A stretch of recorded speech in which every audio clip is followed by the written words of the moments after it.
What's up, guys? Thanks for tuning in. My name is Gregson and welcome to Shifting Lanes. Today I'm going to take you through everything that is wrong with our project Volvo V70R. Let's take a look. Okay, so last time I left you, I was in the same park actually, and I was standing right there. But last time I left you, I told you I was going to take you through everything that was wrong with our project V70R. So today is that day, and basically I'm going to walk you around the outside and the inside of the car and tell you what I know is wrong.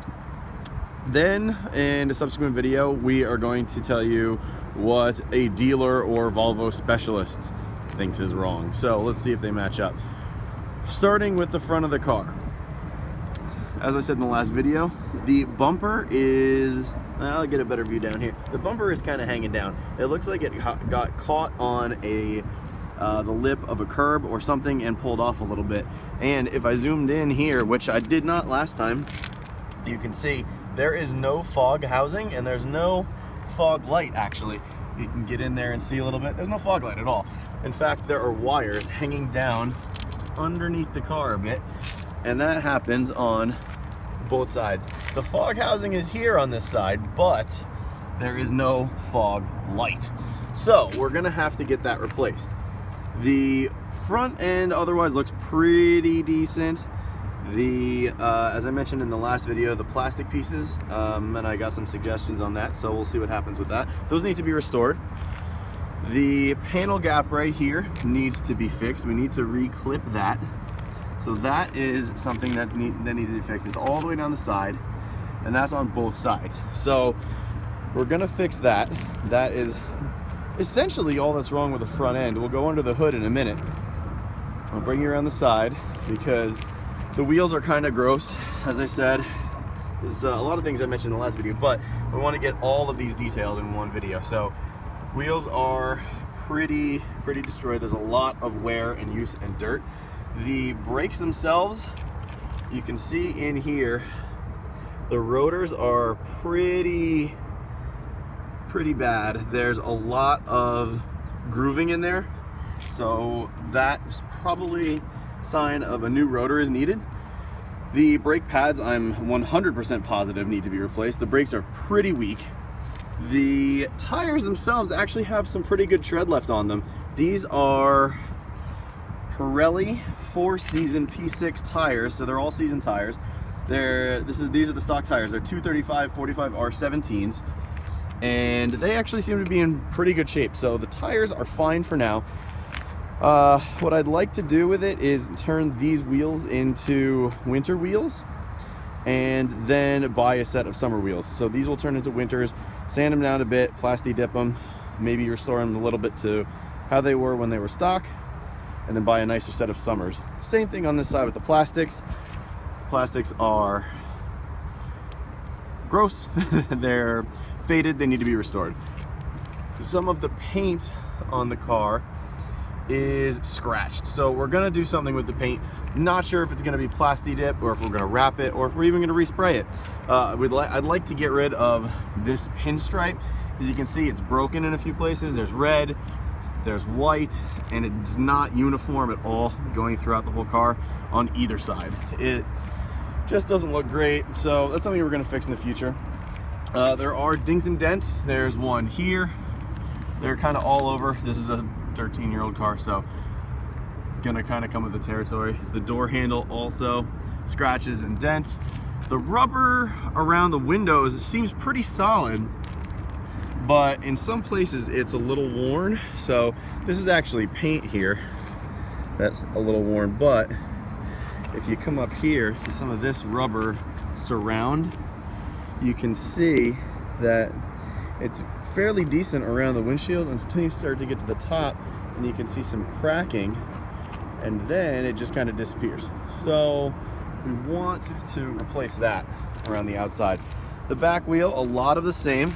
You can see here it's peeling, so there's a lot of peeling going on these wheels from the original finish of these wheels. So we're gonna have to redo these or replace them.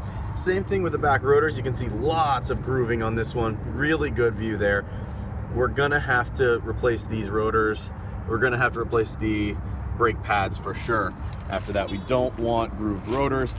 We don't want worn brake pads. The back of the car seems pretty solid, to be honest with you. It's just that plastic piece again. Here, nothing really crazy there. And the back wing is in really good shape. The back wing looks great. There's no scratching on it. That'll be probably wrapped or dipped when we do that. And shockingly, the tail lights actually work, and so do the turn signals. So back end of the car, pretty good shape. There's really not a lot of dings or dents. We're gonna remove the Iron Man sign. Sorry, former owner, but we're gonna get rid of that. Fourth wheel here. This one is really bad. You can see someone really ground into that. And if you can't probably see it on camera, it's not coming up too well, but right here is actually completely flat. Someone looks like they ground into a curb multiple times, and that is all the way down to the wheel. That's pure wheel right there, and it's ground up wheel. So we want to get rid of this in short order for sure. And it looks like they may have hit something on this side of the car. You can see right here there's a little bit of paint degradation. So right in here, all of that looks like it's scraped against something, and the scraping comes up here as well and all around the wheel well. It's not really that bad as far as body damage is concerned, but it's definitely ugly and doesn't look good. Here's the pinstripe on the other side of the car. Again, you can see it's broken, and just to show you, there's supposed to be a red one there, as well as multiple other scratches. Things that you would probably see on any other 13-year-old daily driver that's been used in Pennsylvania, so rural Pennsylvania. So also, maybe this is the former owner, JCW or JWC. Maybe this is a John Cooper Works Volvo. Who knows? So that's it for the outside. Actually, let's take a look at the last wheel. This is the one where I showed in the last video. This looks like where someone took a drill to it, but that all needs to be replaced. As far as the outside body work is concerned, that's it. The turn signals work, the lights work. Because it's daylight, I won't show you, obviously, because you can't see, but the lights look misaligned or even or not leveled at all. So what I'm gonna have to do is take it someplace and have them either re-leveled or re-level them myself, but we will take a look at that when we can. All right, so that was a quick walk around of the outside of the car. Let's pop the hood and take a look at the engine bay. All right, here we go. We're opening it up, I think. Yes. And it stays up on its own, shockingly. And the underside doesn't look too bad. There are some burn marks, sure, but you know, this is kind of that rubbery, felty, plasticky, whatever. So really not too bad. There is that beautiful and glorious blue engine. Inline 5-cylinder, 300 horsepower, and I was corrected, 260 pound-feet of torque in first and second gear in the 04 model. But then you got the full Magilla at 296 in third gear. Apparently there's a torque delete you can use, or you can do, that gives you the full boost in first and second gear in this model. Not sure if we're going to do that yet, but that is an option. So you do have 296 horsepower, 296 pound-feet. I'm just rounding to 300 because why not? The engine bay looks pretty good in this car, I gotta be honest with you. There's not a lot missing, there's not a lot dirty. Sure, this is dirty, but you know, things get dirty. There's not a ton of corrosion in here. There really isn't. There's some paint loss, and I think that's to do with what's up here. So maybe a little rubbing. We'll need to have that checked out. The rest of the engine looks pretty sound just from a visual perspective. There's nothing really, this is the most corrosion right here in the entire engine bay, and it's just a clip. There's really not a ton. I'm gonna try to keep my shadow in the way a little bit just because it is very bright out here today, very hot. So as you can see, the timing belt was actually replaced. We picked this up at just shy of 136,000. It was replaced at 119,000 in 2012. So maybe it might be time for a timing belt replacement, but we'll cross that bridge when we come to it. Engine otherwise looks really nice. and everything looks to be in really good working order. This thing runs quite well. There's been no startup issues. There's been no issues at all with the engine as far as starting up or having any problems with it. And what I've been driving it around as is pretty much a daily so far. The tops of the suspension look in pretty decent shape, but because we want to turn this into an M3 killer, we're definitely going to be replacing a lot of the suspension components. So otherwise, a really solid looking engine bay, and you know, really happy with that. So that does it for the outside. Let's take a look at the inside where things get a little bit worse. Okay, I'm going to start with the driver's side, and I'm just going to pan in here a little bit because we have some seating issues. Now, this is, actually, let me refocus that so maybe you guys can see it a bit better. It looks just like a tear from anywhere else, but it's literally just the stitching of this, and the padding feels quite good. The padding still feels really solid, and all the bolstering feels really solid. The seats themselves are in decent shape. They're 13 years old and they've been sun bleached and a little, you know, sun shocked with all, you can see all of these kind of crevices and the pits and the lines in them, but that's, you know, that's leather. Leather will fade over time. This definitely want to get replaced. This is something that I'm really kind of annoyed with just because it's, every time I sit down it keeps coming apart more and more, so I'm not going to play with it too much. And it looks like some of the stitching is fraying over here, so it might kind of go a little bit open a bit more at another sooner point in time. So I would love to get these seats refurbished a bit and maybe even refinished entirely with new leather.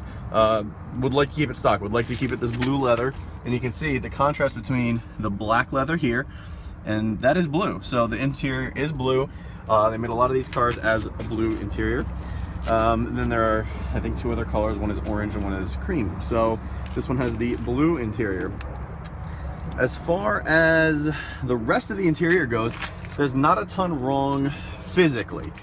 The stitching here on the top of the dash has come undone, but that's something we can also kind of get restitched together. I mean, it's a little frayed, it's coming apart here.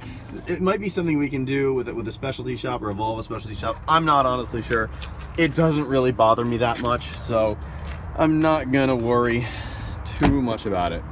The back seats, as I had mentioned before, are quite, they're not really that big, but they're really not, you know, an inordinate amount of room in here, but there's not a small amount of room. Let's close that center stack. The back seats look to be in really good shape, honestly. Everything looks to be in working order. The center comes down. We have a little cargo area here. That actually works quite well. We have the cup holders. The cup holders come out perfectly. So that is working just fine. All the seat belts work fine. The driver's side seat belt is a little bit, doesn't work that great. It clips fine, but taking it apart is a little bit strange. So this seat issue that I showed you over here also is on the passenger side, so I want to get both of those done. So actually, let's take a quick step inside and let's start this thing up with it. So here we are inside the car. I'll put the sunshade down so we can get a better view here.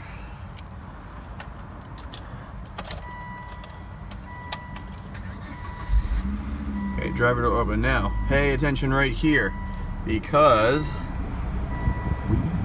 watch this. Close the, we get some error messages. There is a chassis settings service required message, and right here there is a error message. So that's one of the things. If my door was not open, it would also say alarm service needed. So that is something that we definitely need to check out with a Volvo specialist, or get an OBD2 connection in here and actually check it out. I had mentioned that the fog lights are missing. Over here, I'm pressing these. There should be two little lights here, and I'm sorry that it's so bright because this is a really poor place to park. You know what, I'm gonna go in the shade.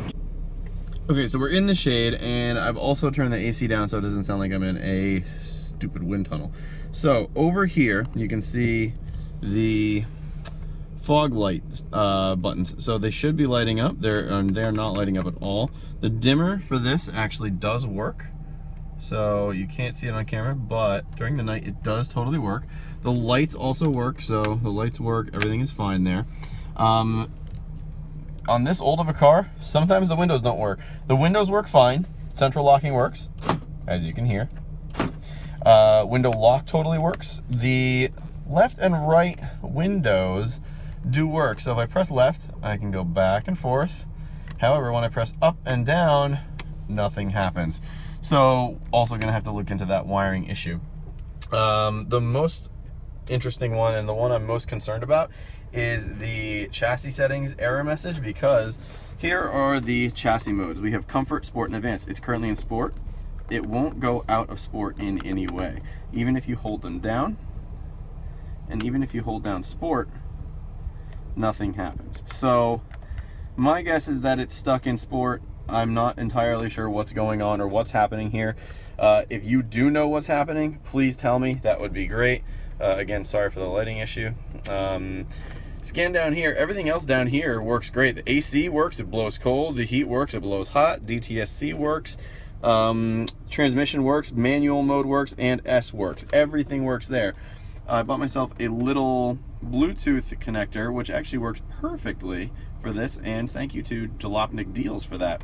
Not a sponsor, just randomly saw it online one day, and this thing was great. Pick it up for 13 bucks, and it actually works really well.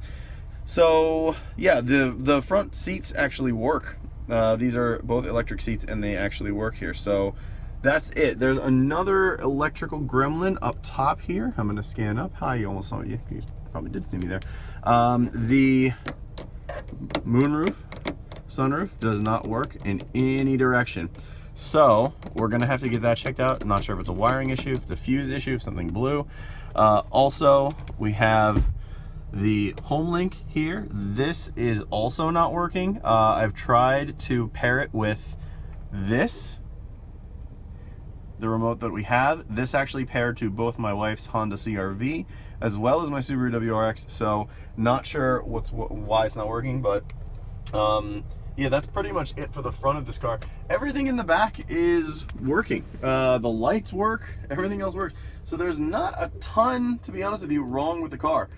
The moonroof, I think, is probably one of the things that needs to happen relatively soon. I don't want something like this to be broken for too long, mainly because it might be a seal issue, and the last thing we want in here is a ton of water. And there actually may have been some water damage in here. I'm honestly not sure. Down here along the A-pillars, the interior lining is a little bit frayed, and it looks like it's bubbling here. You can kind of see, this might be the best example right here. So this is kind of bubbling over here, and it looks like someone maybe tried to glue it back on. I don't know if that was the dealer I bought it from. I don't know if it's just from wear and tear. Down here, you can actually see it's pulling back. So that might be something I want to maybe glue down a little bit more. And that's pretty much it. The stereo system all works. I mean, we picked this car up for $4,000, and I mean, if we were to do nothing with it, if we didn't have a car channel and we just bought this as a daily driver, this would be a perfect daily driver. And just like that, this is actually back where I was. You can see the AC is on. I'm talking loud because the AC is blasting. The AC is now pumping out hot air, so that literally just broke as I was making this video. So yeah, we're gonna have to look into that too. I think it might just be we need to clean the front end, and we also need to get some more refrigerant in there. But yeah, it's just blowing out hot air. Okay, so that's pretty much everything that I know is wrong with the car. There are a few other things though.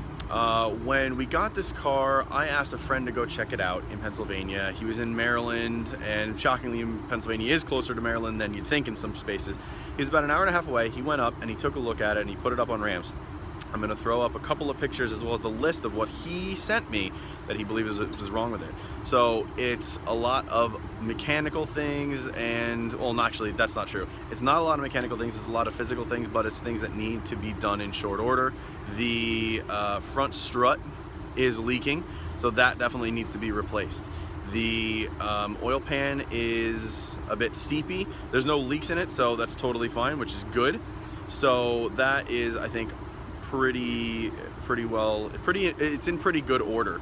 The subframe bushings do need to be replaced. I think one of them is pretty much shot. The other one probably should be replaced at the same time. So those are something that needs to be done pretty much immediately, because we want a safe car to be driving around in, as well as something that we can actually drive at all. So there are a few things that need to be done.